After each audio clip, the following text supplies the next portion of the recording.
Hey, everybody, real quick. If you need a recap of Cobra Kai Season 5, I've got you covered. Just hit the tab in the upper right hand corner, and it'll take you right to it. Now, Season 6 picks up with really good vibes in the Valley. Johnny and Carmen are getting ready to welcome their new child. Most of the kids are getting ready to apply for colleges. Chosen is living with Daniel and Amanda. But everybody has one goal in mind, getting ready for the Saikai Taikai. And now, without John Kreese or Terry Silver to deal with, it seems like it should be pretty smooth sailing for Miyagi-Do / Eagle Fang, whatever they decide to call it.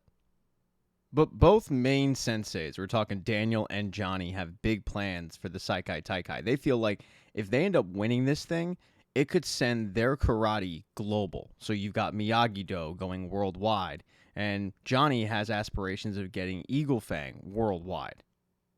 While he's agreed to work with Daniel, he hasn't forgotten his mentality of aggressive teaching. In fact, before they head over to Miyagi-Do, Johnny decides to drive Miguel and Robbie over to his old dojo, that random abandoned building. They're going to break some bricks the old-fashioned way, Rocky IV style. They get bad news, though. The place has been torn down. So they just have to head on over to Miyagi-Do.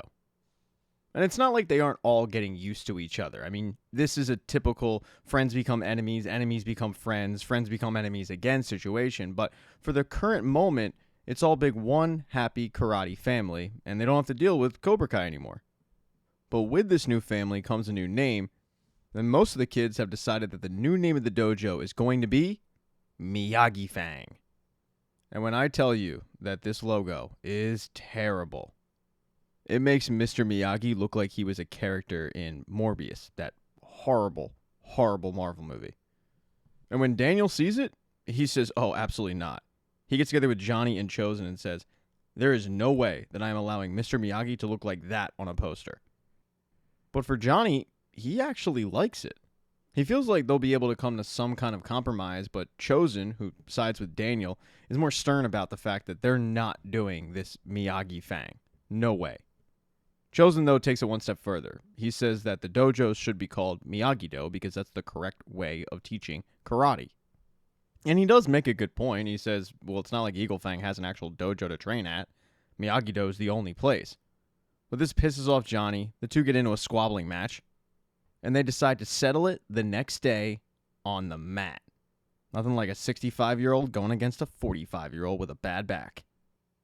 As those two guys go to the store to grab some Bayer aspirin and Bengay, that night there's a little Miyagi Fang bonding experience when it comes to Miguel and Sam, who go on a double date with Robbie and Tori. And for both Robbie and Miguel, they thought it'd be a good idea, but for Sam and Tori, it's awkward. Yeah, they're working together currently, but it's not like they're friends. And they're definitely not double date friends. But while the group bounces through the arcade and they try to be cordial with one another, Robbie sees Kenny shooting hoops by himself. And Robbie knows that Kenny needs to be a part of this new dojo. Yes, they've had their differences, but he hasn't forgotten the promise he made to Sean to look out for his little brother. So later in the night, he approaches Kenny, but Kenny has really no interest in talking to Robbie. He blows him off. Robbie persists, though. He tries to get Kenny to listen to him, and he starts to explain how this new dojo would be better for him. And that's when he gets a big surprise, because Sean tells him to back off. Robbie had no idea that Sean was out. And he tries to explain his side of the story that, yeah, he made some mistakes by getting Kenny involved in Cobra Kai, but he's trying to rectify that. Sean, however, doesn't want to hear any of it. He feels like his buddy from juvie just took his little brother down a bad path, and now that he's out, he doesn't need Robbie. So his message to Robbie is pretty clear. Stay away from my brother. And Robbie has every intention of honoring that.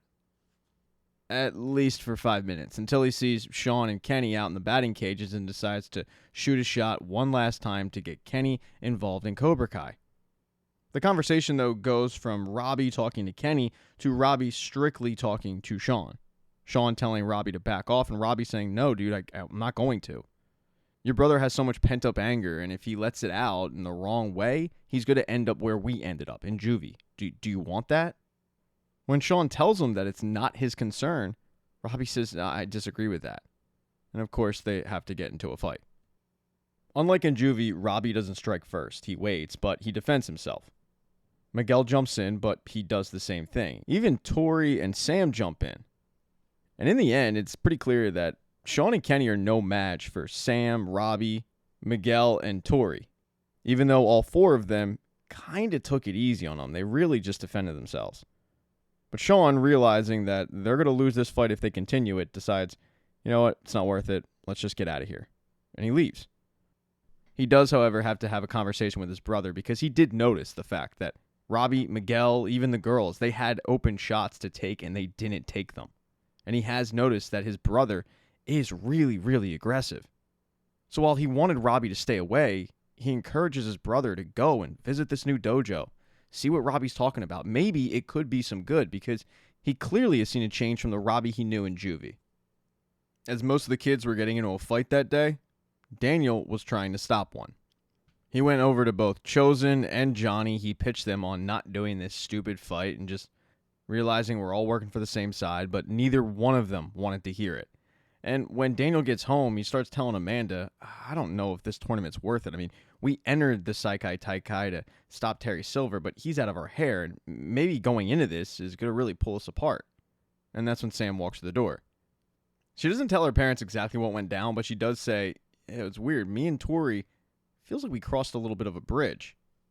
And it looks like now we have two bonsai badasses that could kick the competition's ass.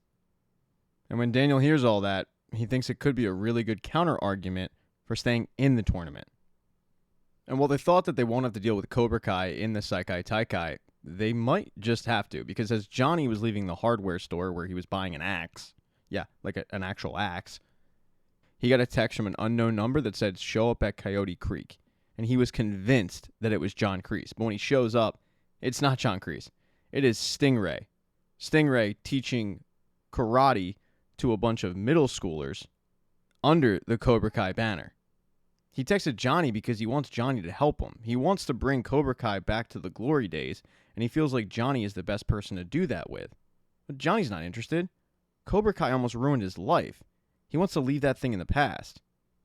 Even though Johnny doesn't want to, Stingray continues to pitch him on the idea of joining forces. Because he tells Johnny, Cobra Kai was awesome when you ran it. I mean, I know the way people look at me, but you probably thought the same thing, but you let me stay. You taught me so much, and it got to the point where I actually started liking the person I saw in the mirror. That was cool. He reminds Johnny that they still have a spot in the Saikai Taikai for Cobra Kai.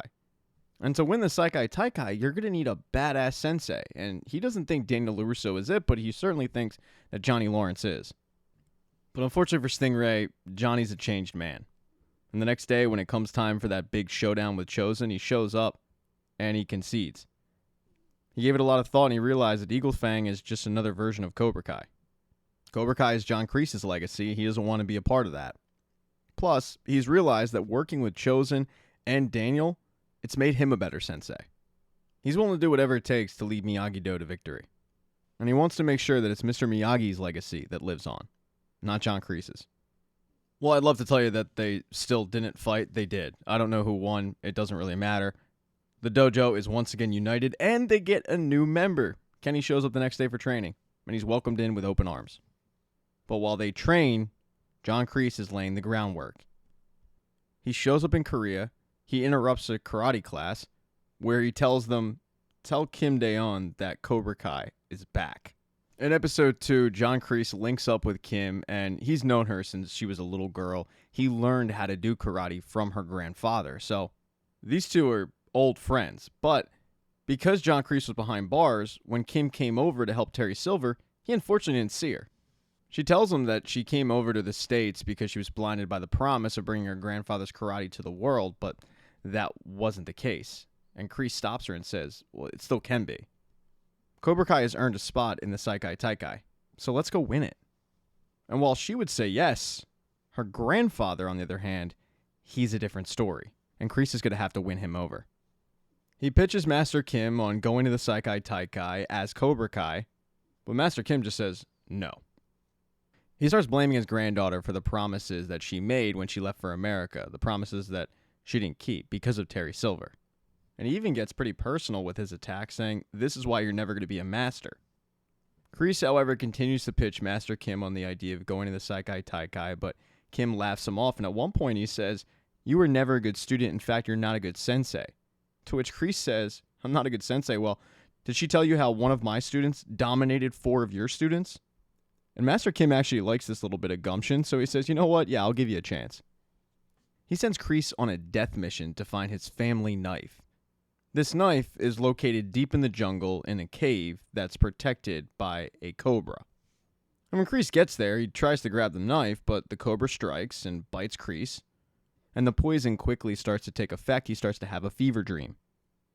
It's as if he's Ebenezer Scrooge and he's visited by 3 ghosts, one of them being Terry Silver, the other one being a young Johnny Lawrence. A lot of soul searching going on in this fever dream. But after fighting off his demons, he heads back in that cave. He is able to get the knife, and he's even able to cut the head off the cobra. And he wins Master Kim's blessing. Now, as for life in the valley, it is college application season, and Miguel has his eyes set on Stanford University. He's written his letter. He's planning on doing early acceptance. But he also knows that he probably should prepare for a safety school. One of the reasons why is because Johnny and his mom, they're broke.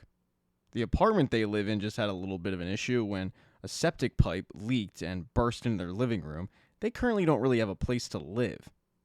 And it's not like you can get a Stanford education via Groupon. So Miguel, who wants to go to Stanford, and Dimitri and Eli, who have aspirations of MIT, decide to go and check out the local college. And they happen to run into 2 old acquaintances, Kyler and Brooks. But the old bad blood that they had for one another is water under the bridge.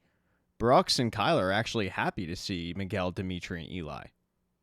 So much so that they invite him to a frat party that night. Kyler's one of the pledges.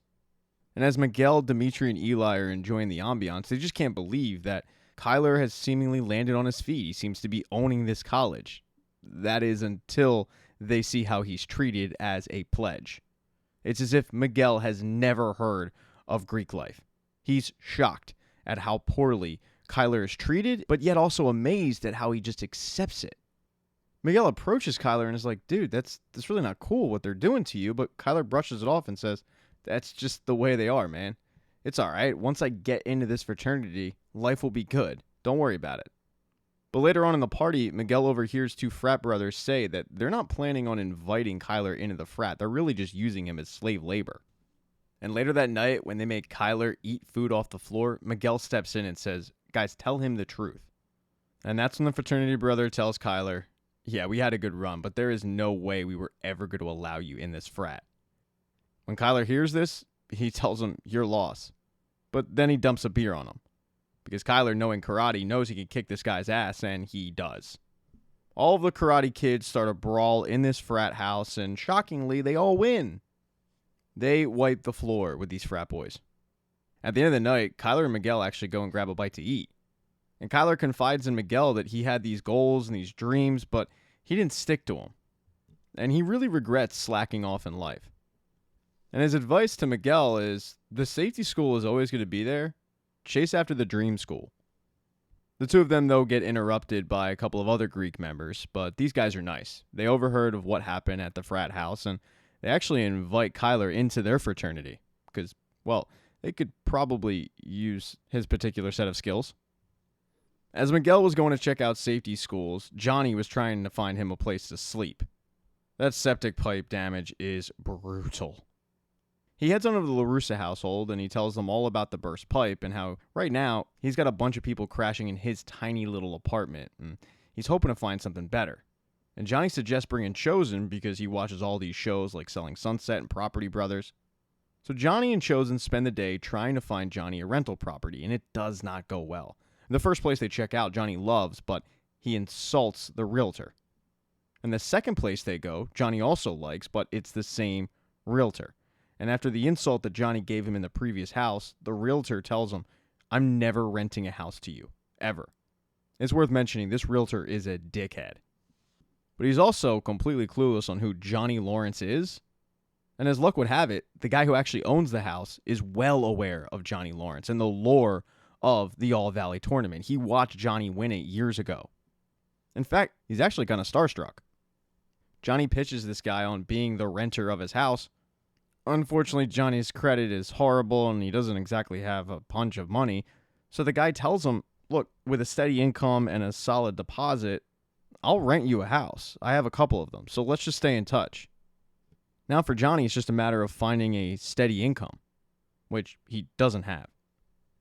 Later that day, he heads to Daniel's because he feels like he's owed some back pay for being a sensei, and he wants Chosen's rate. He finds out that Chosen isn't paid. If they win the Saikai Taikai, he can get paid, but that's months down the line, and he needs money and a steady income today. Daniel tells him maybe it's time he just does what he does and gets a 9 to 5, but the way that Johnny interprets that is that Daniel's offering him a job.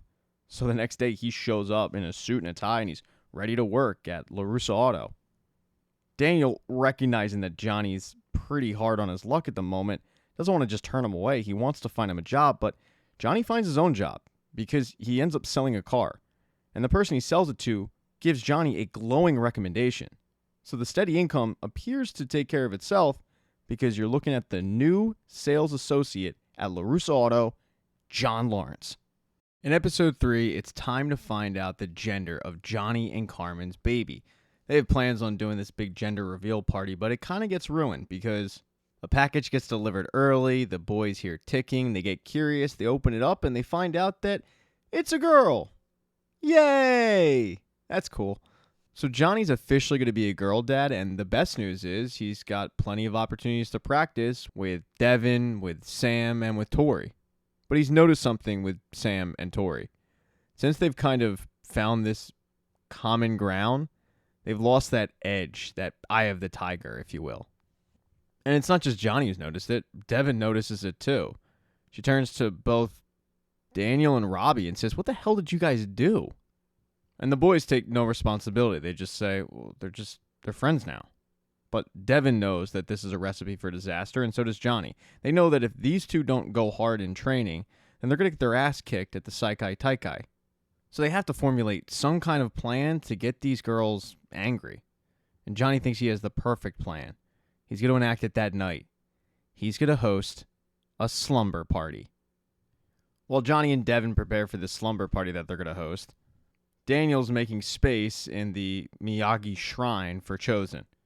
Amanda's kind of pressured him to get Chosen out of the house, and he doesn't want to totally kick him out, so this is the next best option. So it forces Daniel to pack up Mr. Miyagi's things, which he doesn't really like doing. And as Chosen and Daniel are moving the bed, they notice that there's a hidden compartment built into the floor. Daniel has certainly never noticed it before, and when he opens it up, he finds a chest. At first, Daniel, who has the utmost annoying respect for Mr. Miyagi, doesn't want to open up this chest. And Amanda says that's ridiculous, Daniel. He's not here anymore. Even though it's his stuff, we have to open it. Amanda's able to convince both Chosen and Daniel to open up the safe, and when they do, they find a ton of artifacts in there. There's a newspaper clipping from 1947 about how a guy was hospitalized and got beat up pretty good for a valuable necklace. And in that article, the attacker is a guy named Keisuke Miyagi. Chosen and Daniel start trying to figure out who this guy is. Maybe it's Mr. Miyagi's brother, but neither of them knew that Mr. Miyagi had a brother. They then find a passport for a guy that clearly is Mr. Miyagi. I mean, the picture is identical, but the dates are wrong. It says that Mr. Miyagi was born in 1918 when Daniel thinks he was born in 1924. And Amanda has to let him know, Daniel, believe it or not, people do lie about their age quite a bit. With the passport comes an address, and they decide that if Mr. Miyagi did in fact live there, maybe they can go poke around and find out more information about him.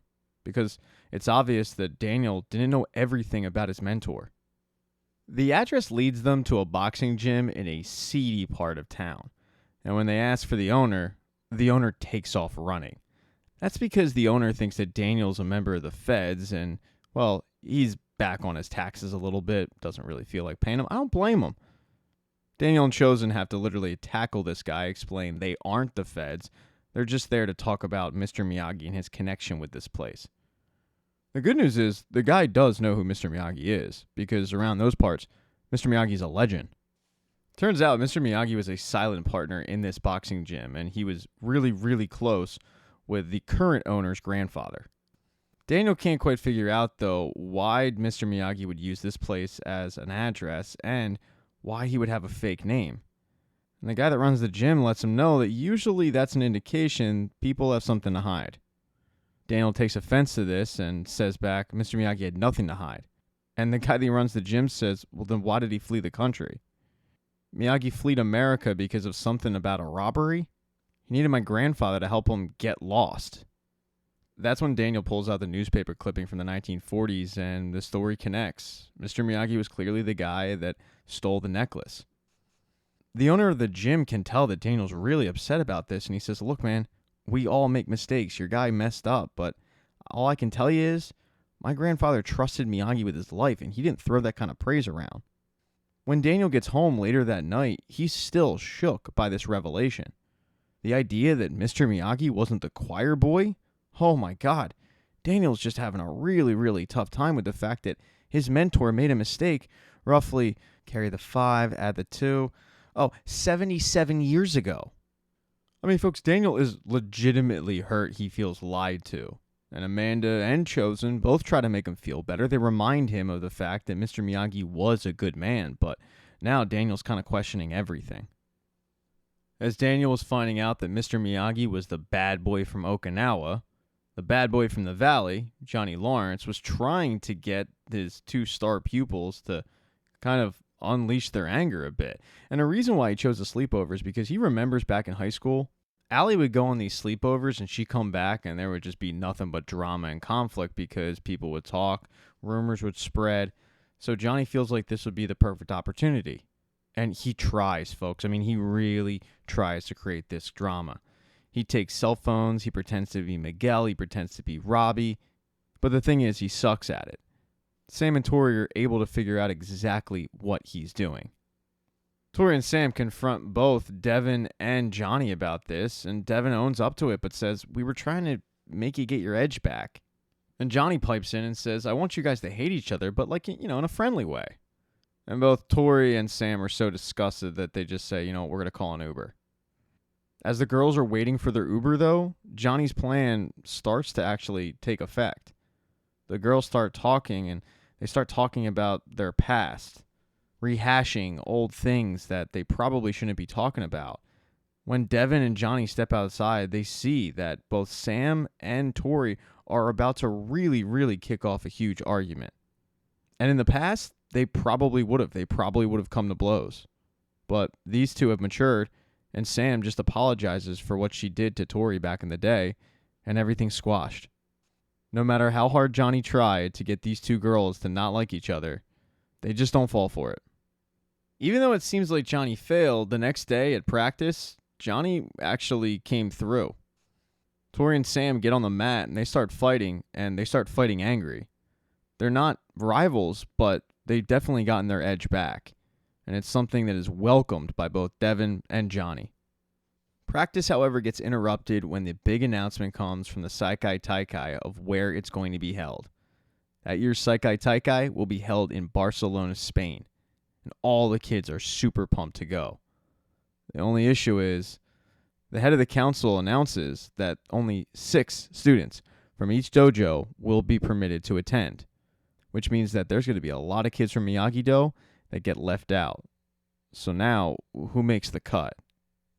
Over in Korea, Cobra Kai is trying to find their 6, and now with Master Kim's blessing, both John Kreese and Kim are able to pick out the best students that she has, and she's got some real killers. Their best student is a kid named Yoon Dong Jin. He wears this cute little patch. Their most talented guy, though, is a guy named Kwon Jae-sung, and he is a straight killer. He's raw as hell. He doesn't follow directions, but what he is the perfect candidate for John Kreese and Cobra Kai. Kim recognizes just how talented Kwon is, but she says he's just always a distraction because he doesn't follow lessons. And Kreese says, well, your grandfather encouraged me to get everybody in order, so I'm going to do that. He doesn't just punish Kwon for being a distraction, he punishes everybody. He forces the entire class to carry these big bags of sand around. Kreese knows full well that the other students are going to be pissed at Kwon for making them do this, and that's exactly how it plays out. That night, a very angry Kwon approaches Kreese and says, really, dude, you tried to get the other students angry at me? What, you think I'm afraid of them? And Kreese says, no, actually, I don't. I don't think you're afraid of anybody, but I do think that if you take your talents and that attitude and harness it, you could be the best student ever. You need to take all that anger inside you and give it purpose. He encourages Quan to break rank and see what he's made of. And Quan takes that, goes back to the other students, including June, and he mops the floor with them. He even takes that cute little patch for himself because he clearly is the top student. With Quan now considered the top dog in the dojo, he's not distracted anymore, and even Kim is very impressed with Kreese's methods. In episode 4, most of the students are very, very stressed out over which 6 people will be headed to Barcelona. But there are some students that are not stressed out at all. And they are former All-Valley champs and runners-up. So basically, Miguel, Sam, Tori, Robbie, they know that they're going. It's only a formality. For the rest of them, though, they're kind of all looking around and figuring out why they won't be going. They're kind of looking around at their competition and realizing that it's going to be really, really tough. Because they also know that Robbie, Miguel, Sam, and Tori are pretty much shoo-ins, which really only leaves 2 spots. Competition is going to be very, very fierce. And when Johnny and Daniel get together to discuss which 6 will be headed to Barcelona, even they can't agree. Daniel has Sam, Robbie, Miguel, Hawk, Dimitri, and Anthony in his top 6. He's leaving Tori out. While Johnny would swap out Dimitri and Anthony for Tori and Devin. It's pretty obvious to both of them that they're not going to be able to come to a complete consensus, so Daniel gets an idea of having an impartial person come in and judge the karate. The problem is, who do you find around that area that could be an expert that would really know what they're looking for? Daniel has the guy, he's just a little sketchy. It's the bad boy, Mike Barnes. The next day, everybody agrees that Mike Barnes is going to come in and he's going to be the impartial judge on who the top 6 students at Miyagi-Do are. He's going to be in charge. He's going to put them through the ringer. And boy, is he aggressive. He puts the students through a variety of exercises, including chasing a chicken. Obviously, this guy's a big Rocky fan, as am I. By the way, Kenny won the chicken competition. He actually caught it. There's also an endurance challenge where the kids have to hold a rock and squat against a wall. Devin ends up winning that. There's a bunch of other exercises, and he just sits there jotting down notes in his notebook. And at the end of the day, he comes up with the top 12 students. He's going to narrow it down to 6 later. But the top 12 students are Sam, Robbie, Miguel, Tori, Hawk, Kenny, Dimitri, Devin, Chris, Mitch, who now is going by Muscles, and Anthony. For some, like Anthony, they're just happy to be there. But for others, like Devin, well, she's pissed. Because she overheard Barnes giving compliments to Kenny for catching the chicken, and even for Sam and Tori for being aggressive, but she never got a compliment for her endurance test. She feels like she's not getting a fair look, and she complains to Johnny about this. And Johnny, who clearly thinks that Devin is one of the top 6, reassures Devin that Barnes is giving her a closer look. That night, a lot of the 12 students that have made it to the final 12 stick around and they continue to train at Miyagi-Do. Dimitri is no different, but Dimitri decides not to train. He's getting ready for a date that night with Yasmin. When Yasmin shows up, she can't believe that Dimitri is still planning on going to this date. Because Dimitri was a part of that crew that's just kind of happy to be involved in the top 12. And Yasmin says, "You're acting like a loser. I don't date losers. You need to stay and train and go win this thing. That's going to turn me on."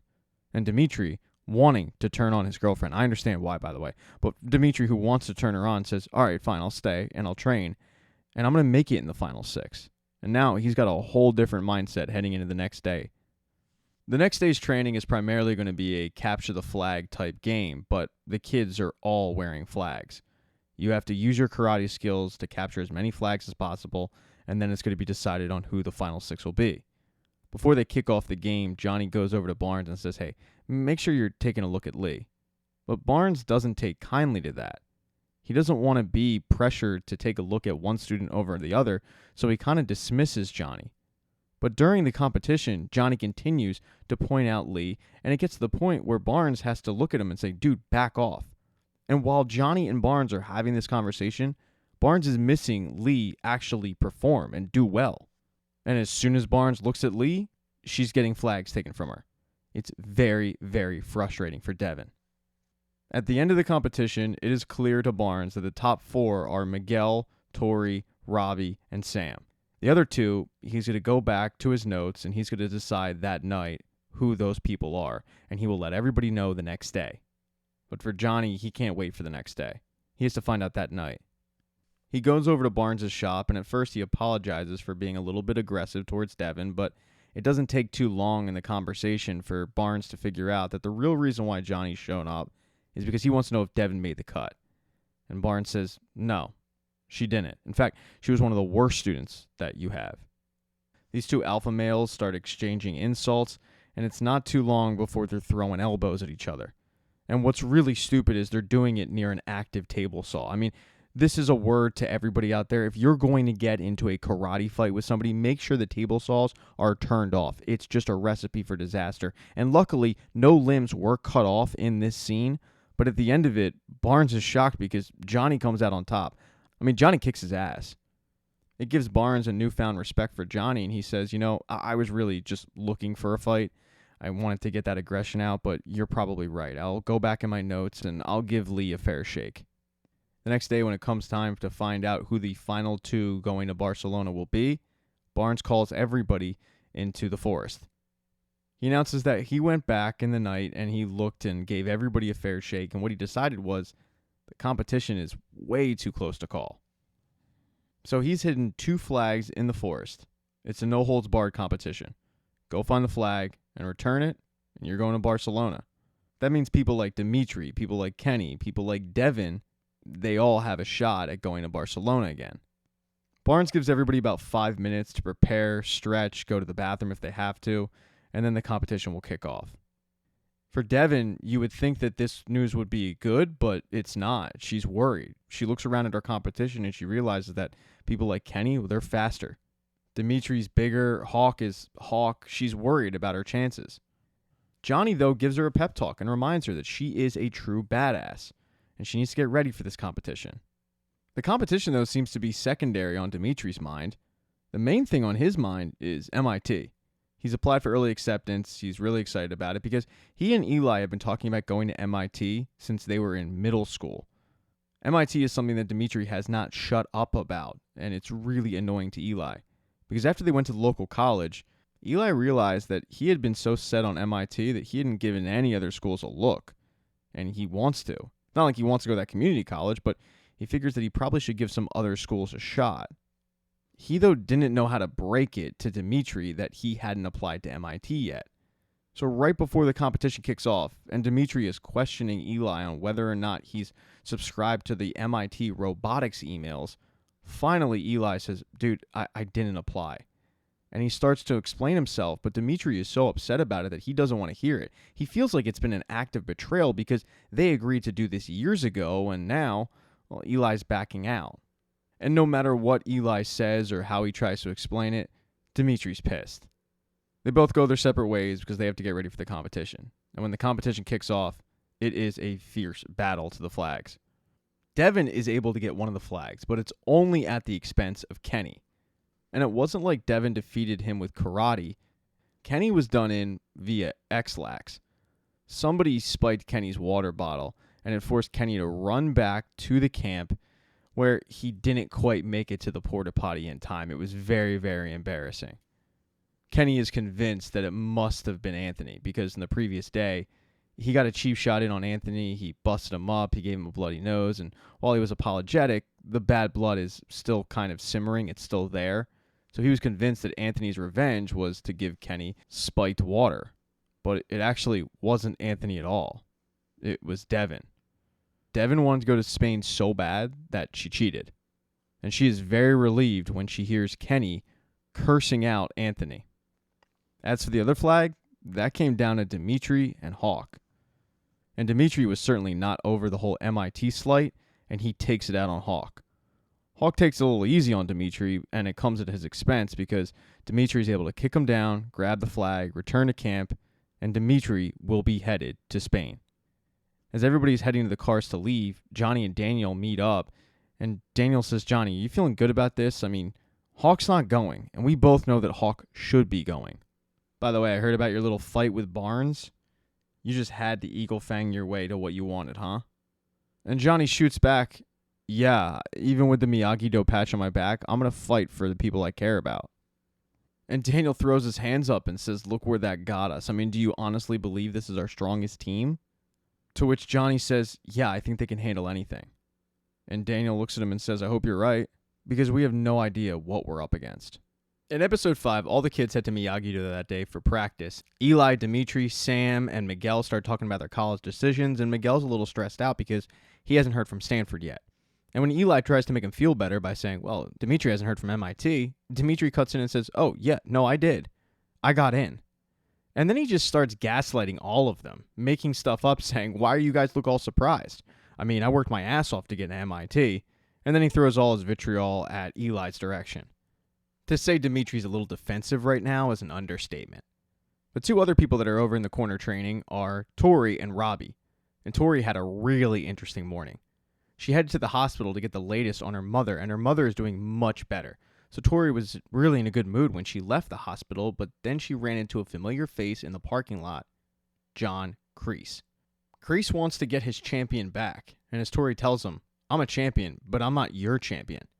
She tells him to pound sand, kick rocks, and leave her alone. She has no interest in joining any team he's got going or ever talking to him again.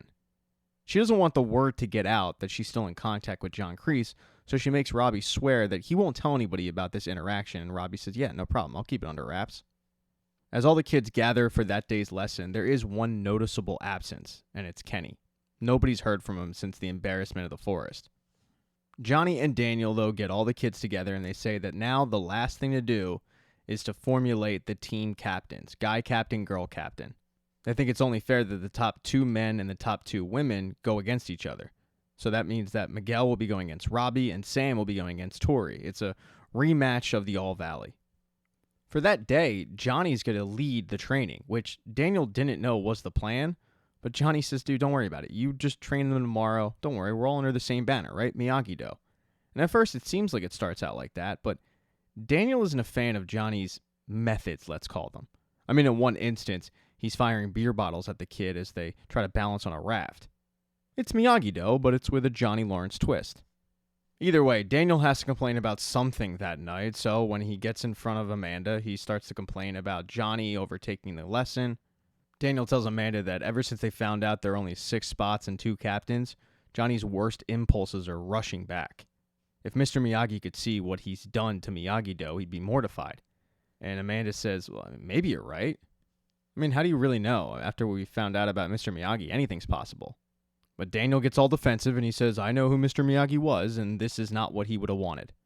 Over at Johnny's apartment that night, Miguel walks in with some unfortunate news. He got deferred to Stanford. He's looking at it like he didn't get in. Carmen and Johnny remind him that, well, it might not be a yes, but it's also not a no. This, though, makes the captaincy very, very important. If Miguel were to get an honor of captain for a Saikai Taikai team, that could really boost his chances of getting into Stanford, and he knows it. So now beating Robbie is really, really important. The next day, as he's talking to Sam about Stanford and the captaincy, the Saikai Taikai, the whole 9, Robbie walks up. Because Robbie hasn't seen Tori and he hasn't heard from her, which is super, super weird. The two were supposed to train later that day in the park, so he came to Miguel and Sam to find out if maybe they've heard from her. And they say, no, we haven't heard from her. But the idea that Tori and Robbie would be training together makes a lot of sense. So Sam and Miguel decide, yeah, we should probably train together too.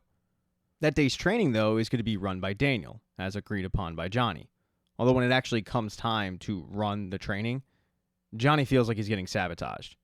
Both Johnny and Daniel are at LaRusso Auto, and Daniel stuck Johnny with the test drive clients. Johnny feels like Daniel is shutting him out of training, but Daniel assures him, no, Johnny, this is not me shutting you out, man. This is Thursday. You always do test drives on Thursday, and I, being the boss, get to leave whenever I want, which is what I'm doing because somebody has to train the kids. I assure you, it's going to be a normal training session. You're not missing much. Daniel, though, completely lied. It wasn't a normal training session. He decided to only train with Miguel and Sam. He goes in the forest and he starts doing the whole Miyagi-Do stuff. And Johnny, who is in the middle of a test drive with a client, notices Daniel's yellow Mr. Miyagi car just parked in the middle of nowhere, and he has the guy stop off. And he confronts Daniel about this, saying, dude, what the hell? You told me this was going to be a normal training session? This isn't a normal training session. Daniel shoots back, I don't have to explain myself to you. Yeah, we're a partnership in the dojo, but we're just reviewing kata out here, man. It's not that big of a deal. But then Daniel gets really pissed off because he notices that Johnny was on a test drive with the client, and that's just not a good look for his business. He orders Johnny back to the dealership, and when Johnny gets back to the dealership, he becomes Timu version of Jerry Maguire.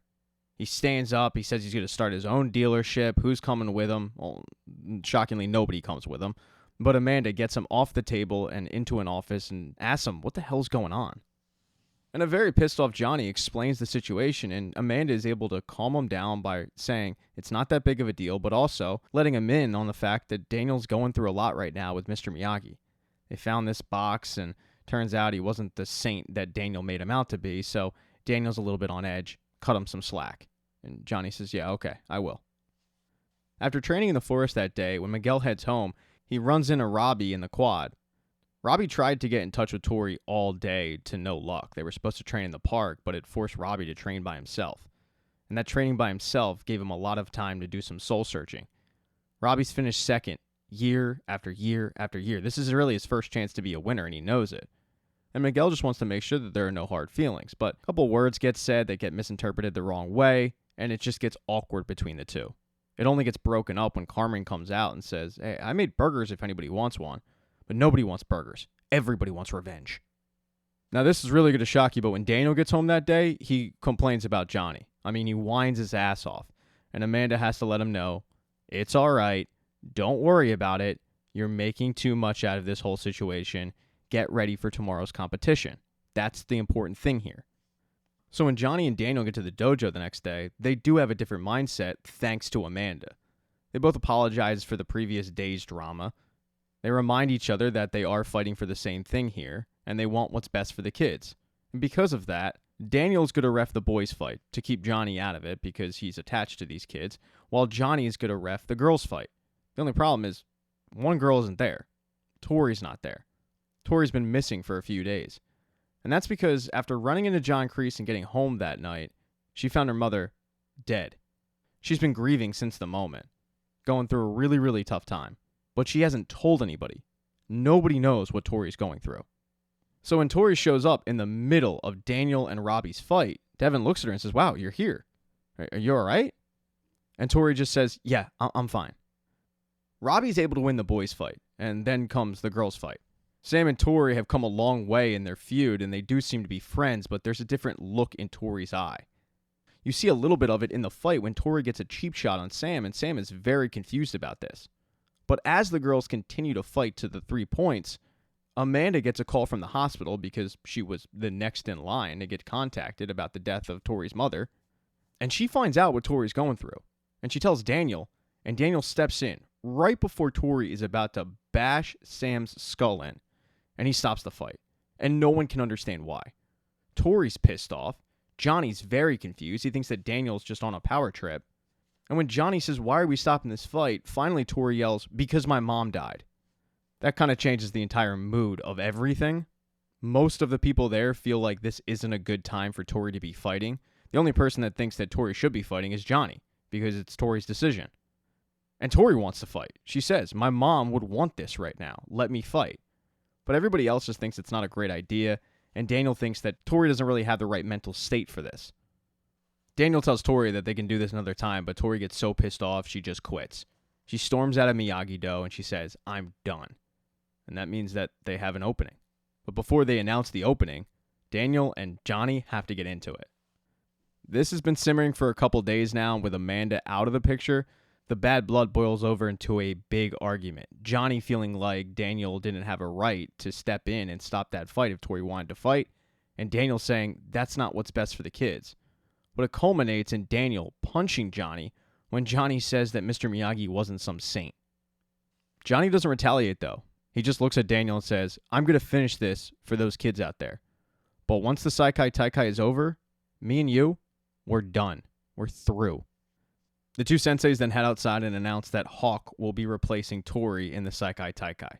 And then they give each member of the Saikai Taikai their headbands. But Daniel notices something about the headband that he's putting on Sam. It looks really familiar. And when he's done putting it on Sam, he runs in and he checks that Mr. Miyagi box, and he finds out that Mr. Miyagi fought in the Saikai Taikai. And it was a bloody affair. I mean, that thing is, well, it's got blood on it, so it must have been a bloody affair. Now all that's left is for the kids to head to Barcelona. And when they arrive, they start eyeing up their competition. And that's when they're surprised because these 3 Korean kids show up dressed in Cobra Kai gear. And that's when they see Kim and John Kreese. And Daniel and Johnny are like, you got to be kidding me. This guy again? How did he show up here? But then they get a real shock because out of the shadows steps Tori. And that is something that literally nobody knew was going to happen. Now, episode 6 starts off right where episode 5 left off, with the introductions of the Saikai Taikai, but mainly the shock for Miyagi-Do of finding out that Tori has joined Cobra Kai. After the initial introductions, all the teams head to the hotels, and there's a little bit of infighting going on with Miyagi-Do. You've still got some tension going on between Dimitri and Hawk, Dimitri not shutting up about getting into MIT, and this plays out when they have to pick rooms. But they put that tension aside, though, when Cobra Kai shows up, and Quan starts to talk a bit of smack, but while it's annoying, they brush it to the side. Maybe that's because they get distracted when Tori finally walks in, but she doesn't say anything to him. She walks right by them.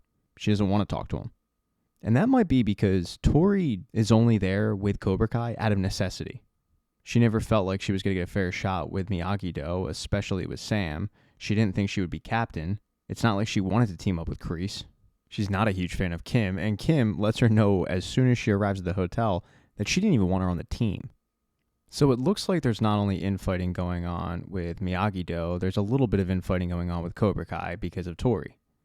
The infighting, though, with Miyagi-Do continues a little bit with the senseis. There's still a little bit of bad blood between Johnny and Daniel.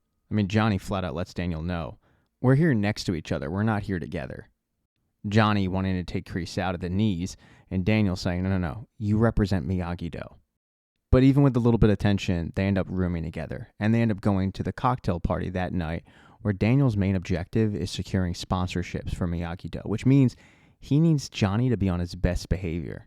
But one of the issues he has is he doesn't know where Chosen is. He hasn't been able to get in touch with him, and he's really hoping that he shows up at this cocktail hour. It isn't like Johnny's looking for a fight when it actually comes time to go to the cocktail hour, but he seems to find one in the buffet line. There's a guy in front of him who steals both steaks, including the last one on the plate, and Johnny takes offense to it because he wanted a steak. Daniel, who's in the midst of talking to some sponsors, sees that there's a commotion going on, so he runs over to interject, and he's able to calm the situation. When he gets Johnny alone, he says, dude, what the hell? I mean, that guy could have been a sponsor. And Johnny says, no, that guy's a steak thief. Both Johnny and Daniel continue to make their way around trying to secure sponsorships, Daniel being more professional with it, Johnny, however, being more blunt.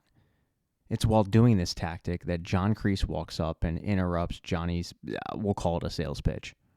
It's during this that John Kreese shows off his newfound dagger, and he starts making subtle threats to Johnny, and Johnny, not backing down from that, starts to go back at Kreese. Daniel, who once again is trying to secure sponsorships, sees this and he goes to interrupt. That's when the whole room gets distracted by an obnoxious, not American, an obnoxious Japanese man named Chosen.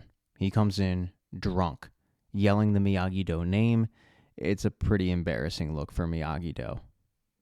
They run to see what the hell's going on with Chosen, and he explains that he went to Okinawa to win over Kamiko, but some younger, better-looking guy in a towel answered, and it kind of threw him into a spiral a bit. He's still recovering from that heartache.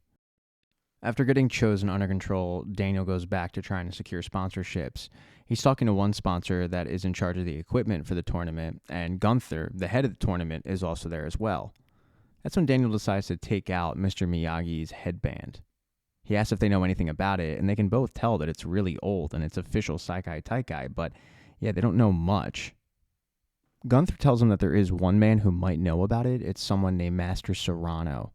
Luckily for Daniel, he used to live in Barcelona, so Gunther's going to look in to see if he can get in touch with him and give Daniel any answers. While they don't secure any sponsorships at the cocktail hour, because of that, I guess it wasn't a total bust. Now, while the senseis were at the cocktail hour, the kids were doing a photo shoot, but after the photo shoot, things got interesting. Robbie finally got a chance to talk to Tori, and he just wants to understand her decision. He apologizes for everything that happened with her mom, but when he broaches the topic about why she joined Cobra Kai, She just doesn't want to talk about it and brushes him to the side. A little while later, Devin goes to talk to her, and she says, I understand why you did what you did. And Tori chuckles and says, well, that makes one of us. Tori asks Devin if everybody hates her, and she says, no, they're just worried about you. They're worried about you and also Robbie, which is confusing to Tori. And Devin explains that they need Robbie on his game. And now with Tori here, it's pretty clear that he's not on his game. That's troubling. Sam then walks in, interrupts the conversation, and tells Devin that they gotta go. But before they do that, Tori actually asks Sam to wait back so that she can talk to her. She kind of wants to clear the air, and Sam says, look, I'm so sorry about your mom. I've never lost a parent, but what upsets me is I thought we were friends, and I would have helped you through this. I mean, you didn't come talk to me. Hell, you didn't even come talk to Robbie. And Tori says, no, I did. I talked to Robbie when Kreese first showed up. That is big news to Sam. She had no idea. Before she leaves, though, she does tell Tori that while they are friends, if it comes down to it on the mat, she's not going to hold back. Most of the boys, though, are doing a really stupid spin kick competition that is kind of being orchestrated by Quan and Cobra Kai. No one can seem to best Quan, and Quan ends up baiting Robbie into the competition. He starts coming at Robbie's ego, and Robbie says, okay, well then let's make a bet. Our room keys for yours. Robbie feels like this is a guarantee. He's getting them an extra room. But Dimitri does not like that. He feels like Robbie's gambling. This isn't a sure thing. And at first, it looks like that Robbie was right. His first kick is the highest one. But then Quan goes. And he bests Robbie by a lot, snagging their room keys and sending them packing. So now Cobra Kai are all going to have to bunk up in, I think, 1, maybe 2 rooms. Because of the gamble that didn't pay off, once they do get back to the rooms, there's a lot of finger pointing going on, and most of it has to do with Robbie. And that's when Sam brings up that Robbie didn't tell anybody Tori was approached by Kreese. And he says, yeah, I didn't tell anybody because she told him to get lost. It was before her mom died. I didn't know she was going to do this. And Sam throws her hands up and says, how could you not know? This is what Kreese does. He played you, he played her. And while Robbie doesn't see it like that, the rest of the team sure does. But the fact is, Robbie is distracted by Tori's presence. And that night, while everybody sleeps, he sneaks off to go have a conversation with Tori, feeling like maybe now's a better time. But Tori says no, it's not. She makes it clear that while they're there, they need to focus on karate, not their relationship. Basically putting the relationship on pause, which hurts Robbie even more. Not good timing with the next day being the first competition. The Seikai Taikai is a points-based competition. With the first competition, everybody's broken up into brackets of 4 teams each. Miyagi-Do just happens to run into Cobra Kai. The first competition has to do with the captains. If one of the captains hits the mat, they're done. The team is out. Miyagi-Do's objective, protect the egg. Tori, having been at Miyagi-Do, knows that that's the game plan. So she tells Quan what they should do, but Quan dismisses her, because just like Kim, Quan doesn't want Tori there. Tori, though, goes and complains to Kim about this, and Kim says, what are you telling me for? Give the boys no choice. So that's exactly what Tori does, giving Quan and his team no choice and attacking Miyagi-Do head on. Quan squares off with Robbie, and it looks like Robbie's going to get the best of Quan, but he gets distracted by Tori, he ends up getting defeated, and Miyagi-Do ends up getting eliminated from the challenge. It's something that literally everybody notices. Robbie, who's the captain, his head is not in the game. This means that they're going to have to watch Cobra Kai go against a team called the Iron Dragons, whose coach happens to be the steak thief. His name's Marco. And while Cobra Kai thought they were the top dogs, no, the top dogs are the Iron Dragons. They're led by Axel, who's the male captain, and Zara, who's not only an influencer, but she's the female captain and a badass. And they wipe the floor with Cobra Kai. The Iron Dragons put everybody on notice. In episode 7, after a couple events, Miyagi-Do is getting their ass kicked. It's pretty clear that something needs to change up. There's still time, though. They have 2 events until the elimination rounds start to begin. Tension, though, is brewing between both senseis. Johnny starts telling Daniel, you're telling them to take it easy? This is a competition. They need points. They can't take it easy. But Daniel just doesn't agree with Johnny's approach. The conversation gets more and more contentious until finally Johnny says, you know what's bullshit? You're worried more about honoring some dead guy's legacy than actually winning this competition.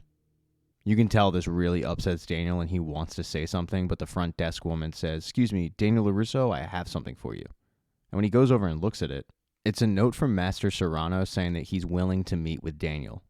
He knew Mr. Miyagi, and then he gives him an address. When Daniel gets the news, he basically drops everything and he rushes off to this address. He's got a few hours until the next competition, but Johnny's like, "Are you kidding me? You're leaving for this?"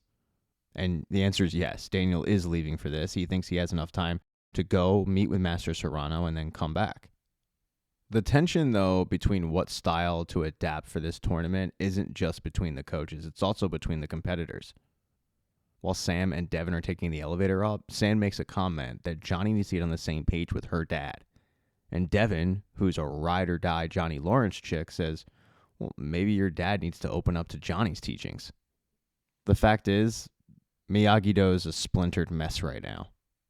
The biggest issue they might have, though, is Robbie and where his head's at. It's clear that he's just not in it at the moment, and they don't really have time for him to get sad about Tori being on Cobra Kai. They need him to get his head in the game. Miguel, Dimitri, and Hawk sit down and talk about the situation, and Miguel makes a great point. Even if they do get to the finals, it's not going to matter anyway, because Robbie's their male captain. And with where his head's at right now and with the way that he's fighting, he's going to get his ass kicked. Hawk ends up telling Miguel, "If it means anything, we all think that you should be the captain." And then it gets awkward because Robbie walks out of the shower. Yeah, no, he was in the hotel room the entire time they were having this talk. Very rude. Wait for the guy to go to the ice machine or something, boys. Anywho, everybody needs to get ready for the next competition. But when it comes time for that competition, Daniel is nowhere to be found, which means that this is Johnny's show to run. But everybody's pretty concerned about where Daniel is because it's not like him to not show. Especially Sam, it's her dad. But they don't really have any more time to go searching for him because the competition is about to start. And this is Johnny's time to show that his form of karate is the better form of karate. His message is clear. Go after them, attack, score some points. Unfortunately, that tactic doesn't really work either. They probably could have used Miyagi-Do. The only person to score points is Miguel, and after 3 competitions, Miyagi-Do finds themselves in 12th place. Everybody that's wearing a Miyagi-Do gi is disgusted in their performance, and Johnny gets everybody in the locker room to have a sit-down talk. He puts most of the blame on the kids, wondering what the hell's wrong with them. Why aren't they standing up for themselves? And finally, Sam says, "You're putting all this on us? You need to take some blame and responsibility too. If my dad would have showed up today, we never would have lost." Johnny reminds her that he didn't show up, and Sam snaps back, "Yeah, probably because of you, because you keep disrespecting him, trying to prove that your form of karate is the best form of karate." Devin tries to come to Johnny's defense, but Sam puts her in her place, saying, "Your sensei just got you knocked off that board in 10 seconds, so why don't you sit down? I don't even know how you made this team." And that comment cuts to the core. There's a second of awkward silence, and Dimitri decides to break it by bringing up MIT, which Hawk is sick of hearing about, and he tells him as much. Yeah, if anything, the infighting in Miyagi-Do has gotten worse, not better. This little sit-down talk ends with all of them just walking out, disgruntled. After a little bit of time, Devin seeks out Johnny. Johnny's always been a mentor to Devin, and something's been eating at Devin this entire time. And the comment from Sam certainly didn't help. And that something is the fact that she cheated to get there. Now that she's actually made the team and she's getting her ass kicked, she's realizing that cheating wasn't the way to go because she clearly wasn't good enough. She should have accepted that. Johnny sits her down and tells her that if he had $1 for every time he had a regret in life, he'd be a millionaire. She can't focus on regret right now. He takes a lot of the responsibility, saying that he put undue pressure on her. But what she needs to focus on now is just kicking ass on the mat. And this makes Devin feel a lot better about everything. Once Devin leaves, Johnny pulls out his cell phone and he calls Daniel. Now, Daniel doesn't answer, and Johnny has no idea where Daniel is, but he leaves him a voicemail saying that, yeah, they have their differences, but the one thing they do have in common is they're always there for the kids, and the kids need him. And Johnny admits in that moment, Johnny needs Daniel as well. So while he has no idea where he is, he tells Daniel, "Get your ass back here." Well, that's a nice kumbaya moment between former enemies turned frenemies. Couple floors up, that's not the case when Miguel runs into Robbie. The frustration of Robbie's head not being in this tournament and the fact that Miyagi-Do is floundering has just eaten away at Miguel and he can't take it anymore. He freaks out at Robbie, saying that if he can't get his head in the game, he needs to give up the captaincy. Because the way that he's fighting right now is costing the team big time, and they're about to go home. The elimination round is about to begin. While Robbie would love to come back at Miguel with something, he really can't because he knows that Miguel is right. But he also knows he needs to get ready for that elimination. When it comes time for that competition, Daniel is once again missing, and Sam is really, really concerned. Johnny tries to calm her down and tell her that he's sure that her dad is just hung up at the moment with something else, and he's fine, because he needs her head in this game as well. If they lose this competition, they're going home. They're the 12 seed facing the 5 seed. And it's looking bleak there for a little bit until Johnny listens to what his students said and encourages them to use Miyagi-Do as well as his Eagle Fang Karate. This works. Despite, at times, them not being on the same page, like when Dimitri accidentally knocked off his opponent from the platform as well as Hawk, they end up winning. Mainly thanks to Miguel, because Robbie's head once again wasn't in it. He got distracted by Tori and eliminated pretty quickly. It doesn't matter, though. Miyagi-Do is advancing in the tournament. And once it's over, Daniel LaRusso finally shows up in the lobby of the hotel. So where was Daniel this entire time? Well, he went to that address. But it wasn't as it seems. He was quickly attacked and put in a dog cage.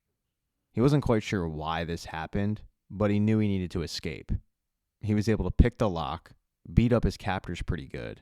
But there was one captor in particular that knew karate well. While Daniel was fighting him off, he somehow ripped off the guy's arm sleeve to reveal a Cobra Kai tattoo. Daniel ends up winning this fight and escaping, getting back to the hotel. And he's certain that it was John Kreese who had him kidnapped. And the first person he runs into in the hotel just so happens to be John Kreese, who's reveling in the fact that Daniel just missed the last 2 events. Daniel ends up jacking up Kreese against a wall, and it looks like he's about to punch his face in when he sees Sam, and his whole mood changes. He gives Sam a giant hug, she fills him in on how they did, and then he goes up to the room to talk to Johnny. He listened to his voicemail, it meant a lot to him. But when he finds Johnny, he's packing his bags. And Johnny tells him that Carmen's rushed to the hospital. He and Miguel are leaving that night, back to Los Angeles. In episode 8, with Johnny leaving for California, Daniel ends up calling up Chosen, who's ready to kind of put the booze down. He fills Chosen in on everything that happened to him. And the way that Daniel figures it, Kreese knew about his search for Miyagi and information thanks to Kim, who was in the vicinity of the conversation with Gunther and the woman who dealt with apparel. Daniel thinks that Kim told Kreese. Kreese sent this long-haired goon after him. And now he doesn't quite know how to handle it. Chosen feels really bad about not being there for Daniel before, but he assures him, I'm focused now, and, you need some rest. Why don't you get some sleep? Daniel thinks that's a great idea. And he also thinks that the team should also stay in for that night. Everybody has off the next day, and a lot of teams are going out, but Daniel doesn't want Miyagi-Do to do so. The issue is Hawk already went to Chosen and asked if he could go out, and Chosen said, yeah, sure, no problem. But instead of Chosen letting Daniel know this, he just tells Daniel, yeah, it won't be an issue. And then he frantically goes out in the streets of Barcelona to find the team. Now, as I said, Miyagi-Do is one of many teams that went out that night. They all end up at the same bar, it seems like. At first, they're all kind of split up. Sam sits down with Robbie, and they discuss at first Miguel having to fly back home. They're both concerned for Carmen. But Sam's also concerned for Robbie and how he's doing. And Robbie tells her that, honestly, it's been tough. And the toughest part is, it seems like Tori is doing just fine. The fact that she's not broken up about their split hurts him deeply. And he's actually thinking about doing something that he never does, which is drinking that night. Sam understands this, but does let him know that Tori picked her side. They've got to start looking at her as the enemy and not a friend for the competition. And it's at that moment that Tori and the rest of Cobra Kai walk into the bar. And when Sam sees them, she says, I got to go get some air. She ends up walking on the beach by herself when she runs into another competitor, Axel. Axel's doing his kata on the beach. He's not imbibing in the drinking and the having fun. He's just working at getting better at karate. And Sam's presence takes him off guard. That's because he's got a huge thing for Sam. I mean, he is completely tongue-tied and flustered around her. But Sam actually feels bad for Axel. The previous day, as she was walking by one of the rooms, she saw an interaction between Axel and Marco was really tough on Axel. Then she flat out sees signs of abuse on his back. And Sam knows that it was from Marco because no one's been able to land a punch on Axel this entire tournament, although Axel doesn't throw his coach under the bus. So Sam just kind of wants to make sure that he's okay. You get the impression that somebody checking in on Axel isn't something he's really used to, and they decide to walk the beach together. Back at the bar, though, Dimitri and Hawk are actually hanging out, and they're getting along. That's when they're approached, though, by a really, really attractive girl, and they start to remind themselves they have girlfriends. When the girl talks to Hawk, he says, "I'm sorry, I have a girlfriend." And when that girl turns her attention to Dimitri, Dimitri completely forgets about Yaz and says, "Yeah, no, I'll dance with you." And it leaves Hawk just sitting there by himself. So after a little bit, he decides to FaceTime Moon. He doesn't mean to, but when she asks where he's at and what he's doing, he says, "Oh, I'm at this really cool bar, I'll show you." And he flips around the FaceTime, and he accidentally reveals Dimitri dancing with this mystery girl. The issue is, Yaz is in the room, and Yaz sees that Dimitri is dancing with this girl. She gets upset. She ends up calling Dimitri and breaking up with him. It causes a lot of tension between Dimitri and Hawk. Dimitri yelling at Hawk for ruining his relationship, and Hawk throwing it back on Dimitri saying, "You can't blame me, dude. You did something pretty shitty. Maybe take accountability."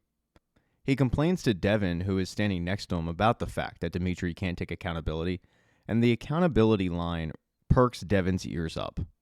Because there's something that she needs to take accountability for, and it's what she did to Kenny. This leaves Robbie back at the bar with Cobra Kai. Robbie decided to start drinking after he looked over and saw Quan with his arm around Tori. And it wasn't what it seemed. Quan was just playing head games with Robbie, and it worked.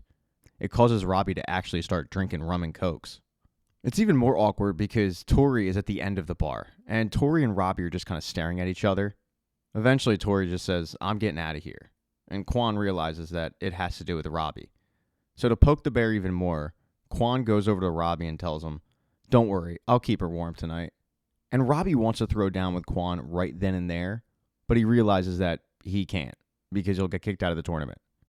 So even though he's been drinking, and even though this guy is basically telling him, "I'm sleeping with your girlfriend," Robbie just sits back down and lets Quan and the rest of Cobra Kai leave the bar. But that's when Tori's enemy strikes, Zara. Zara's sick of hearing the other guys fawn about how hot Tori is. It didn't help matters when Zara decided to buy Tori a drink, not as a friend. She kind of wanted to humble brag about the fact that her sponsorships were paying for it. And Tori basically told her that she's going to knock her teeth out. So when Zara sees Tori's boyfriend at the bar drinking by himself, all sad, she takes advantage of it. She starts to chat him up, and she brings Robbie back to her room. When Tori gets back to the hotel, the elevator doors open as Robbie is leaving Zara's room, and the two are kissing. And Robbie doesn't see Tori, but Zara does, and she gives Tori a nice little wink.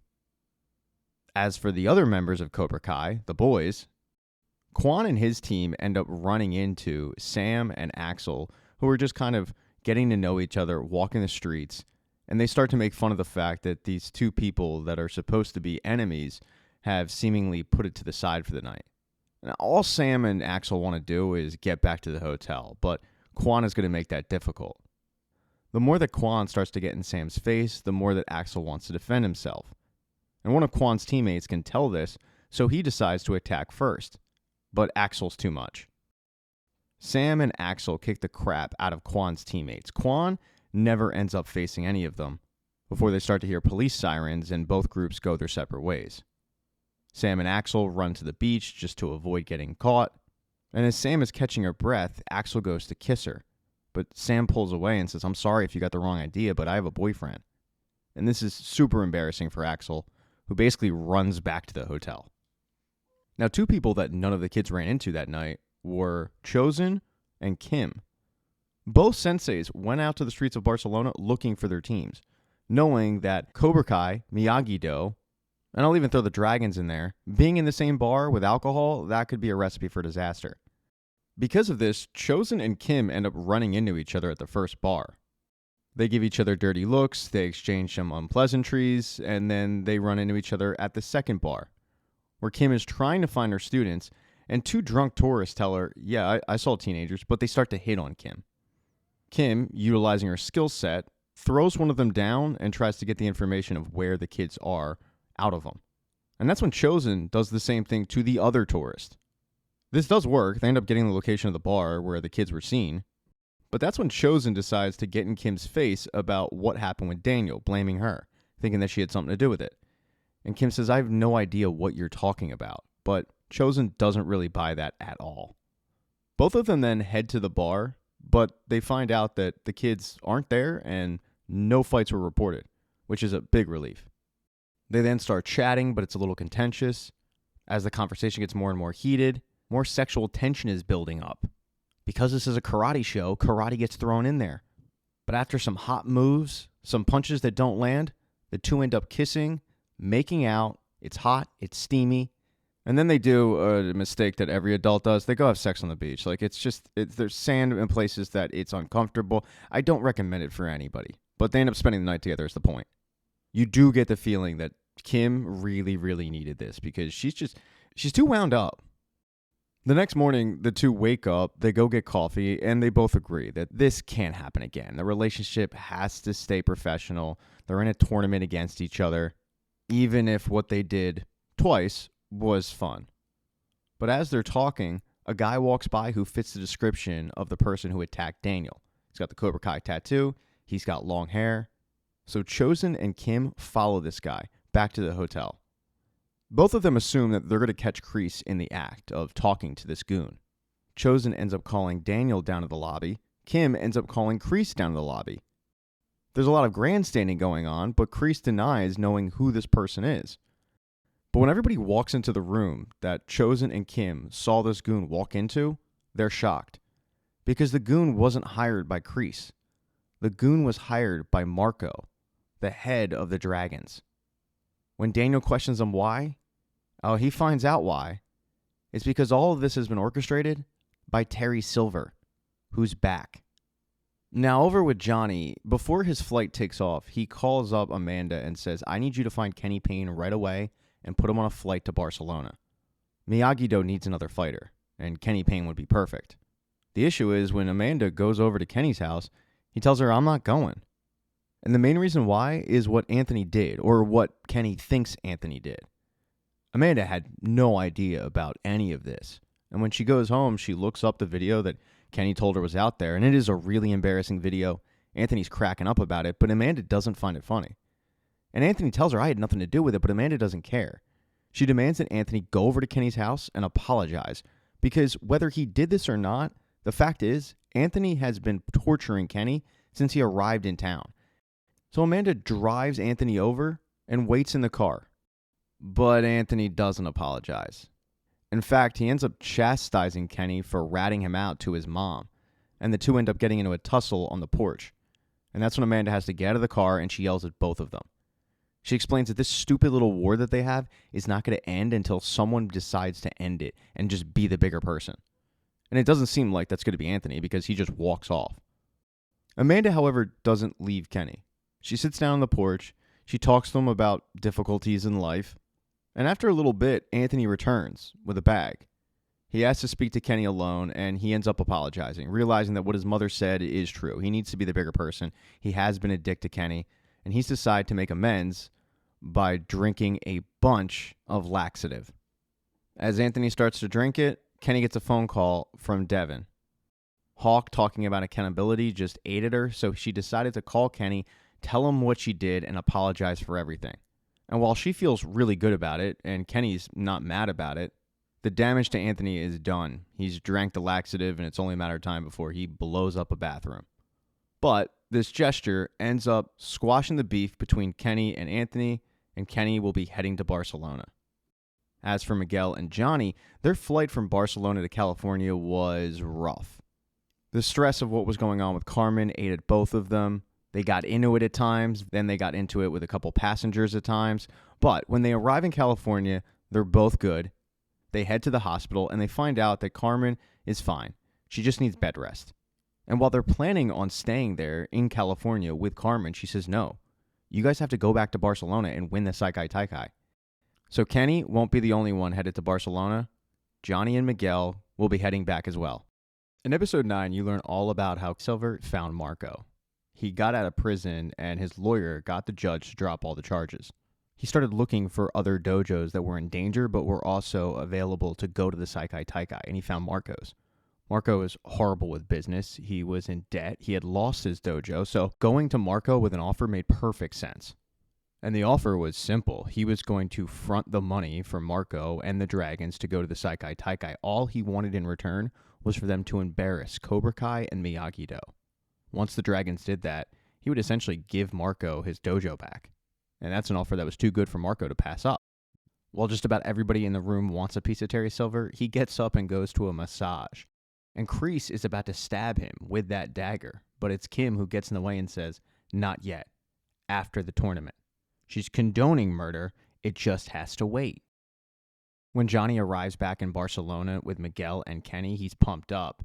And then Daniel and Chosen have to take him to the side and let him know what they've already told the kids, that Terry Silver's back. And not only do they have to deal with John Kreese, they've got to deal with Ponytail Guy. And like the rest of them, Johnny's pissed off. He can't believe that he weaseled his way out of prison. But unfortunately, there's nothing they can do about it. So they have to go ahead with the tournament and hope that they win.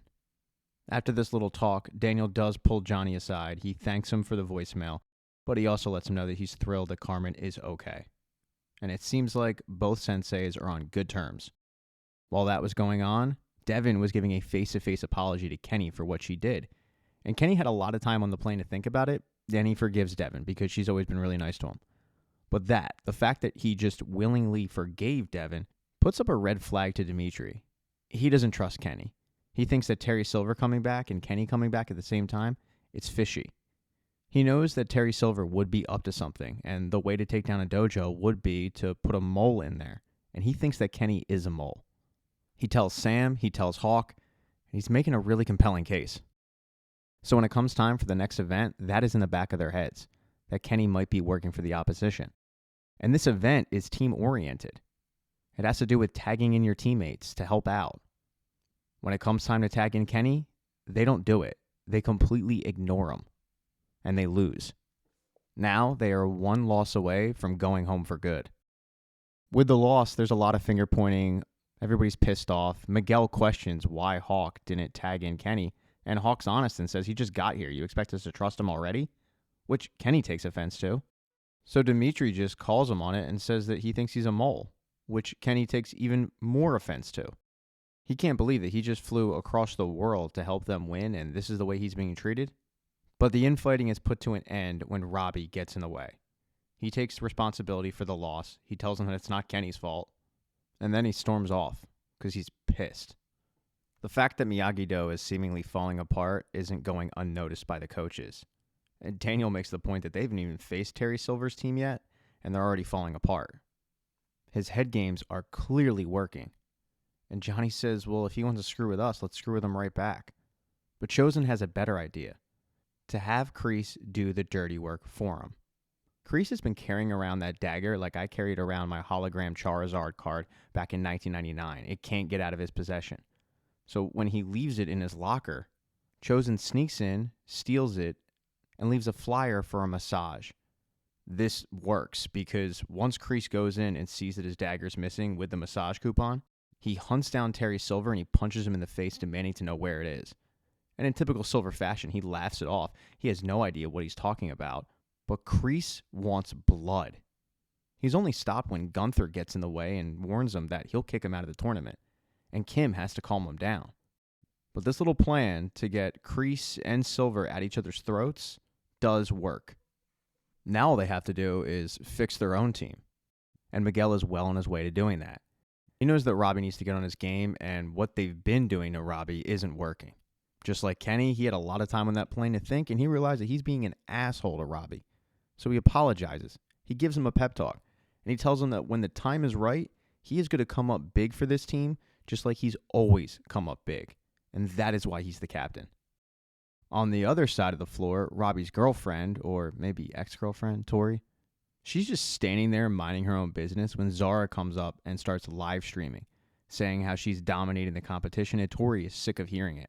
She grabs Zara's phone and tells the entire live stream what Zara did, stealing Tori's boyfriend. It looks like those two might come to blows, until Kim gets in the way, tells Zara to kick rocks, and yells at Tori that all she's been focusing on is everything off the mat. Everybody, in fact, needs to get ready for the next competition. And for a team like Miyagi-Do, it's a big one. As I said, if they lose, they're going home. As Kenny is trying to get warmed up, Terry Silver comes up and has a conversation with him. And he tries to play the same head games that he always plays. He starts telling Kenny that the current team that he's on doesn't care about him. They've never done anything for him. All they've done is hurt him. And what he should do is join a winner, like the Dragons. Silver plants that seed, and then he walks away, leaving Kenny to think about it right before the competition's about to begin. But Terry Silver's head games do not work. The competition is the same one as before, so you've got fighters having to choose what teammates to tag in. When Robbie's on the mat, he's getting pressured by Dimitri not to tag in Kenny, but Robbie decides to be a leader, tags in Kenny, and it works. Kenny wipes the floor with his competition, keeping Miyagi-Do alive in the competition, and if they win their next fight, they're on to the finals. Just for good measure, he flips Terry Silver off. And now everybody knows that Kenny is not a mole. He's working for them. After the victory, Kim walks up to Chosen. She's been able to figure out that it was Chosen and not Terry Silver who stole the dagger from Kreese's locker. She thinks he's an idiot for doing this. She explains that Kreese is a powder keg, and that explosion can be easily directed towards Chosen's direction, so what he needs to do is put the dagger back. And Chosen thinks about it, and he does end up putting that dagger back. The rest of Miyagi-Do, though, they're sitting in the locker room waiting for what could be their final competition.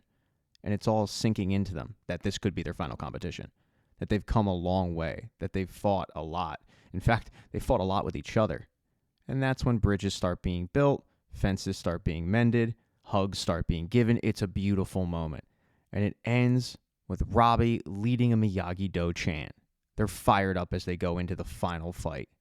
And it's going to be against Cobra Kai. They then head out to the mat, and Kim did a really good job of firing up Tori to go right at Robbie, which he wasn't prepared for. Eventually, though, both of them tag teammates in, and they're standing kind of next to each other. And Robbie can't figure out why Tori is so mad at him. And she yells at him, "I said a break, not hook up with other people." To which he says, "What about you and Quan?" And she can't believe that he bought that.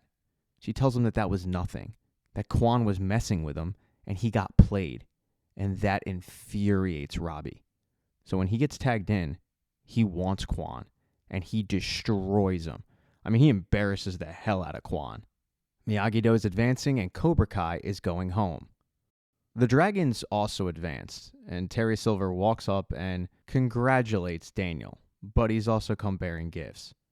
He did a little digging into Mr. Miyagi's past, and he's come up with some information. So he hands the envelope over to Daniel, and then he leaves. According to the records, Mr. Miyagi killed somebody at the Saikai Taikai. In episode 10, Daniel, Johnny, and Chosen go to confirm that Terry Records' papers are legit. And Gunther confirms, yes, they are legit. Back then, the tournament was run a little bit differently. It was more dangerous, and unfortunately, every once in a while, a death would happen.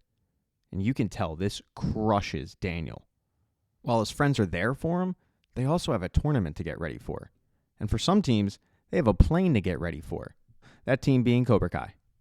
Cobra Kai, as well as all the teams, are hanging out in the hotel lobby, and Axel is giving death stares to Miguel, which Miguel can't quite figure out why he's doing that. He mentions it to Sam, and that's when Sam lets him know about their little run-in on the beach, and how he got the wrong idea. It's clear that Axel isn't taking it well that Sam had a boyfriend, which is understandable. He spent all of 12 minutes together, and they fell in love. While Axel and Sam's relationship doesn't even get off the ground, Robbie is trying to save his with Tori. He walks up, he apologizes for getting played by Quan for what he did, but Tori shoos him off. She doesn't want to deal with this right now. She's disappointed in herself, she doesn't want to be going home, and she certainly doesn't want to be dealing with this mess. Quan then walks up, and he interrupts their conversation. He starts telling Robbie how lucky he got. He's clearly trying to bait Robbie into a fight. But Robbie, knowing that he got played before, doesn't get played again. He just tells Quan, Guess I'm lucky we'll never find out. And then he walks away. Quan wasn't expecting that. He's pissed off. He starts mouthing off to Tori. Tori gives it right back to Quan. It looks like they're about to come to blows when Kim gets in the way of that fight. But while Kim was breaking up Cobra Kai fights, the other sensei, Kreese, was trying to get revenge before his flight took off. With Kreese going home, he's on borrowed time to stab and murder Terry Silver. Yeah, you heard that right. And he takes his little knife and he hunts Silver down. He finds Silver on the phone, making a call to his marketing team to get the word out about this tournament. But right before he's about to attack, there's an announcement made that all the teams, including the eliminated ones, need to meet in the lobby ASAP. When they do, Gunther makes a bombshell announcement that one of the teams that advanced to the finals was popped for steroids. They're kicked out. And let's just say their coach does not take it well. But with an open spot in the finals, that means somebody has to take that spot. And that team is Cobra Kai. They're back. This news rattles Miyagi-Do pretty good. Not just the kids, but the senseis as well. Everybody's just focused on Kreese being back in the competition. Chosen's the voice of reason and reminds them that they have a competition to get ready for themselves. And this isn't a team competition. It's the final round, so it's just captains. It's just Robbie. It's just Sam. But when they ask Daniel what the training regimen is going to be, because they do have a day off, he doesn't have an answer. He's so focused on his Mr. Miyagi news. And Chosen has to tell everybody, senseis need time to think about it. We'll get back to you on it. He pulls both Daniel and Johnny aside and tells them to go walk, have a think, figure out a training regimen, and he'll babysit the kids.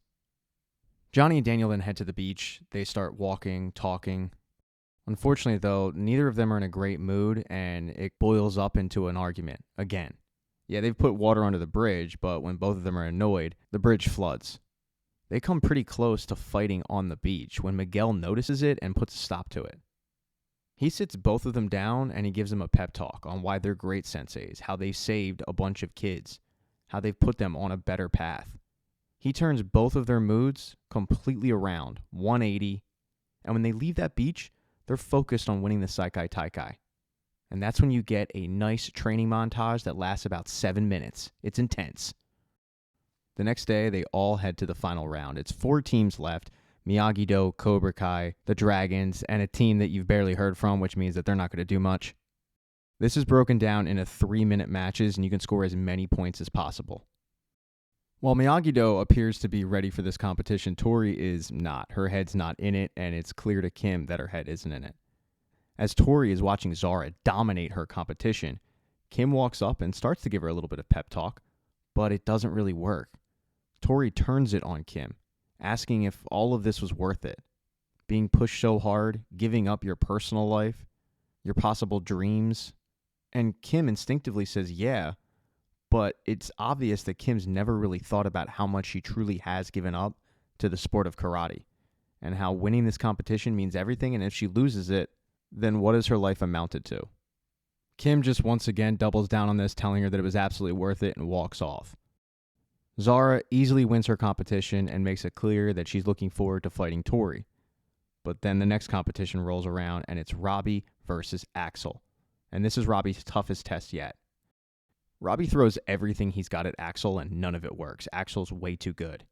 At one point, Axel gets so frustrated with the fight that he wraps Robbie up and he pushes him to the side, pushing him right into the Cobra Kai team. This infuriates Miyagi-Do's senseis. They want Axel punished for this. And with the distraction, Quan ends up elbowing Robbie right in the ribs. Robbie gets right into Quan's face. And Miguel, who saw that happen, goes to help Robbie out, but Axel pushes him down. Tensions are running extremely high at this point. Everybody's going at each other. And Gunther hops on the mic and tries to restore order, telling all the teams to get off the mat. That's when he's knocked out by the sensei who was leading the team that got kicked out of the tournament. That roided up meathead then turns to the crowd and yells, "Let's go," and an all-out melee ensues. Everybody's fighting everybody. A couple of the senseis try to restore order, but none of that works. In fact, you've got some senseis fighting each other, like Marco going after Johnny. And that's when Kreese finally thinks that this is his opportunity to go after Terry Silver. He finds Terry Silver in the backstage area, all alone. But when he goes to pull out his dagger, he finds that it fell out. It's on the mat somewhere. So he's going to have to fight Terry Silver just with his bare hands. As they're going at it, Quan wants revenge on Robbie. Robbie was busy saving Tori from Zara, which is a big surprise to Zara. She can't believe that Robbie is choosing Tori over her, but Robbie says it's an easy decision. Quan then attacks Robbie. Sam tries to come to Robbie's defense, but Quan attacks her as well. And when Axel, who was trying to kick the crap out of Miguel, sees that Sam was attacked by Quan, he goes nuts. He starts kicking the crap out of Quan, knocking him into one of the TV cameras. Oh, yeah, did I mention? This thing's being broadcast out to the world. In fact, Amanda LaRussa and the rest of Miyagi-Do were having a watch party. They're watching all this go down. And they see Quan knock into the camera, his face all bloodied up, and that's when he notices that Kreese's dagger is not far away. He picks it up, he runs towards Axel, goes for a spinning kick, but instead of landing it, he falls on the dagger, screaming in pain, putting a stop to the fight. This even puts a stop to the fight between Kreese and Silver in the backstage area. Daniel goes to check on Quan, but when he flips over his body, it's clear that Quan is dead. Because Quan has lost a lot of blood, he's not responding, and it looks like the Saikai has their first death in a long, long time. And that is the end of part 2 of Season 6. Thank you so much for getting this part of the recap. I really appreciate it. Please consider subscribing to the channel or becoming a member. I've got mugs and shirts and hats and stuff. Like, you can go buy something. What you can't do, though, I mean, this is just forbidden. You can't leave nasty comments because those make me feel bad. I'm a mental midget, so just be nice in the comment section. Hopefully, though, you'll come back for part 3 when that drops later this year.